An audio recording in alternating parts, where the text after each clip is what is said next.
Baik, kita mulai ya teman-teman. Bismillahirrahmanirrahim. Assalamualaikum warahmatullahi wabarakatuh.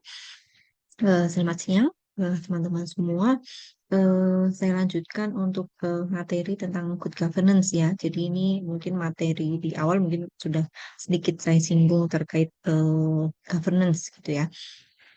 Nah, ini mungkin materi terakhir gitu ya, dua pertemuan terakhir ini yang bahas tentang perubahan paradigma gitu ya, dari government ke governance.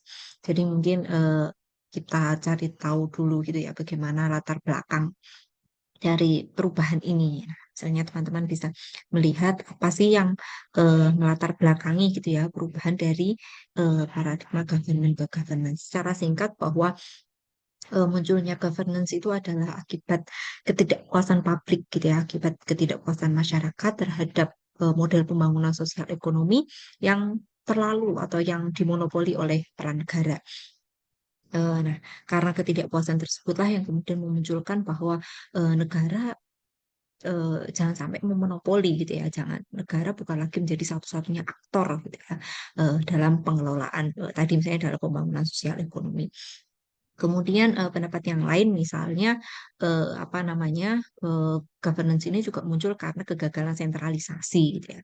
Eh, Yakni apa namanya bahwa eh, melihat governance itu sebagai sebuah konsep yang memandang pemerintahan sebagai suatu proses yang tidak lagi bersifat birokratik analiti gitu ya. Perspektif yang melihat aktivitas dan kekuasaan pemerintahan di dalam dirinya sendiri. Nah, jadi dari kegagalan sentralisasi ini juga kemudian memunculkan konsep governance ini yang apa ya tidak lagi menekankan pada peran negara. Negara itu bukan lagi sebagai satu-satunya aktor gitu ya dalam model pembangunan atau dalam penyelenggaraan pemerintahan. Nah, secara umum sebenarnya secara singkat apa namanya ya perbedaan gitu ya dari government ke governance itu adalah kalau di government itu dulu pemerintah itu sebagai aktor utama dan dominan gitu ya kayak tadi memonopoli kemudian partisipasi masyarakat itu hanya sebagai sebuah formalitas. Nah, ini ada kemudian perubahan besar ini bahwa pemerintah bukan lagi sebagai aktor utama atau aktor dominan, tapi persoalan publik itu adalah urusan bersama gitu ya. Perlu ada aktor lain selain pemerintah. Ini ada civil society gitu ya, kemudian juga ada dunia usaha gitu ya, atau swasta sebagai aktor dalam tadi penyelenggaraan pemerintahan, dalam pembangunan sosial ekonomi dan seterusnya. Nah, ini mungkin gambarannya gitu ya, tiga aktor penting gitu ya dalam pembangunan atau dalam penyelenggaraan pemerintahan misalnya. Jadi ada peran pemerintah, peran swasta, dan masyarakat. Nah, tiga-tiganya ini saling saling berkolaborasi gitu ya, atau saling sama-sama menjalankan perannya masing-masing dalam pembangunan gitu ya. Eh, Ya saling berpengaruh lah intinya ketiganya itu. Nggak bisa kalau misalnya hanya salah satu saja, tapi dalam governance itu tiga-tiganya kemudian harus saling bersinergi dalam pelaksanaan pembangunan. Nah, kemudian selain kemudian teman-teman harus tahu aktor, kemudian tadi secara umum ini ya perubahan dasarnya karena eh, monopoli tadi ketidakpuasan publik, kemudian karena kegagalan sentralisasi, sama mungkin nanti ada beberapa ini ya yang biasanya yang paling sering dibahas itu adalah prinsip-prinsip dalam good governance atau tata kelola pemerintahan yang baik. Sebenarnya kajian governance itu sudah sangat lama ya. Maksudnya bukan baru baru saja muncul bukan, tapi sebenarnya sudah dari tahun 90-an juga sudah muncul konsep governance itu sendiri. Tapi sekarang sampai saat ini gitu ya, salah satu apa ya kajian dalam ilmu pemerintahan yang masih berkembang itu adalah ya governance itu ya meskipun apa ya konsepnya itu kemudian terus mengalami perkembangan. Nah, beberapa prinsip good governance, misalnya salah satunya disampaikan oleh Bappenas, ini ada 14 prinsip, kemudian ada lagi yang kemudian misalnya yang paling sering digunakan itu adalah misalnya adanya 4 prinsip ini ya, dalam penyelenggaraan pemerintahan itu harus ada yang dikatakan good governance gitu ya, tata kelola pemerintahan yang baik itu adalah harus transparan, ya, adanya partisipasi, akuntabel, dan supremasi hukum. Jadi transparansi itu adalah apa namanya? sebuah ketersediaan informasi gitu ya dan kejelasan bagi masyarakat, bagi rakyat untuk mengetahui mulai dari proses perencanaan, penyusunan sampai misalnya hasil gitu ya yang dicapai gitu ya eh, dari sebuah kebijakan.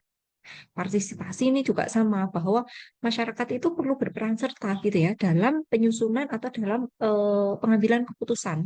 Misalnya di tahap perencanaan masyarakat tuh bisa terlibat dalam penyusunan rencana pembangunan, misalnya di level desa gitu ya, ikut musren Pamdes gitu, misalnya. Nah, itu bagian dari partisipasi. Kemudian akuntabilitas. Ini pertanggungjawaban ya. Jadi sejauh mana eh, atau seberapa besar tingkat kesesuaian gitu ya penyelenggaraan penyusunan kebijakan dengan peraturan hukum yang berlaku. Dan supremasi hukum ini artinya adanya keadilan ya, jadi menindak siapa saja yang melanggar hukum. Nah, ini biasanya 4 indikator ini yang paling simpel gitu ya, yang digunakan untuk melihat good governance. Meskipun tadi misalnya kalau Bappenas itu menggunakan good governance, standar good governance-nya itu harus mencakup 14 ini ya, 14 prinsip gitu ya. Visionary, ya transparan, partisipasi sebenarnya ada beberapa yang sama ya, transparan, partisipasi, akuntabilitas, hukum gitu ya, ada demokrasi, profesionalisme, responsif dan lain sebagainya, efisiensi, efektivitas dan seterusnya. Nah, itu prinsip good governance menurut Bappenas. Pendapat yang lain misalnya nah ini menurut Mas Ud Said misalnya melihat good governance itu dilihat dari 3 pendekatan, ada pendekatan behavioris, institutionalism, dan ada pendekatan sistem sosial. Nah, menurut pendekatan behavioris, good governance itu adalah melihat SDM, melihat birokrat ya. Di pertemuan sebelumnya sudah saya jelaskan bagaimana kedudukan dan peran birokrat. Kemudian itu secara behavioris, jadi melihat birokratnya dan kepemimpinannya. Kemudian kalau institusionalisme mengutamakan struktur organisasi dan pemenuhan sarana prasarana. Sedangkan yang ketiga, sistem sosial ini lebih ke cara kerja dan metode gitu ya, yang dikembangkan gitu ya, dengan memperhatikan dan menekankan unsur sosial politik. Nah, ini menurut eh, Mas Ud Said yang melihat good governance itu dari 3 pendekatan. Jadi mulai dari SDM-nya, birokratnya gitu ya, kemudian institusinya, dan yang ketiga sistemnya. Nah, ini mungkin hal yang serupa gitu ya terkait prinsip governance.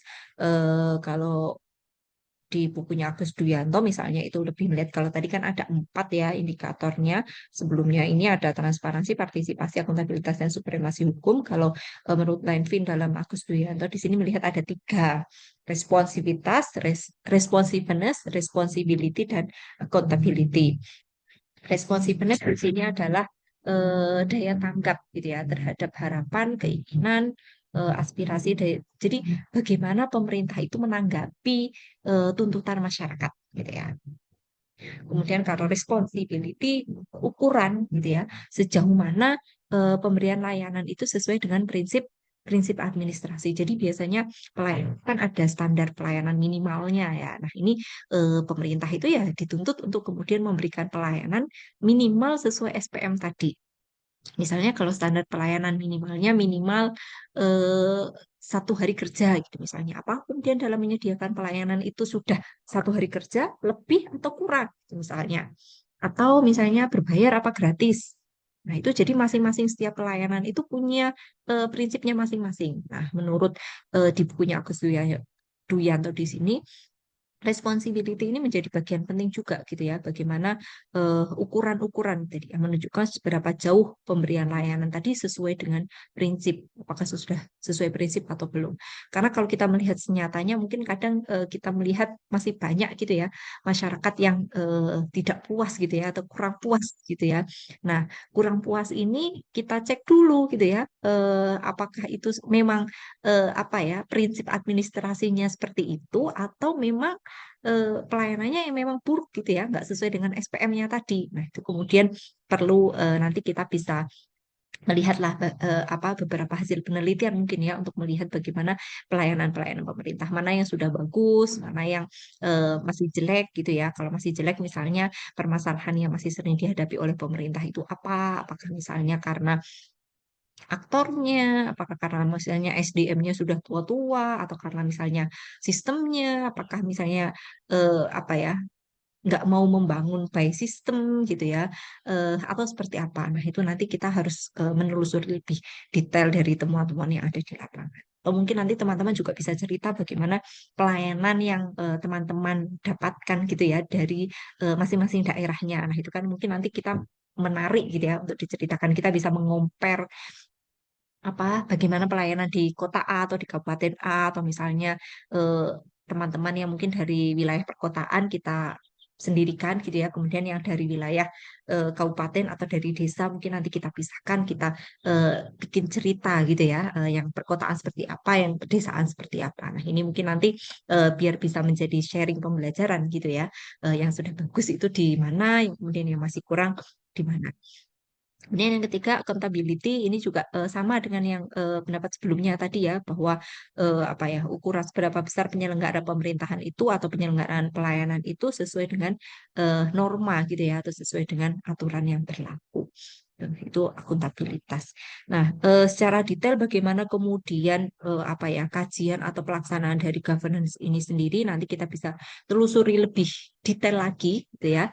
Eh, Terutama dalam praktek di lapangannya gitu ya, dalam berbagai agenda pemerintahan, politik dan pemerintahan lah ya. Nanti kita diskusikan lebih detail di kelas.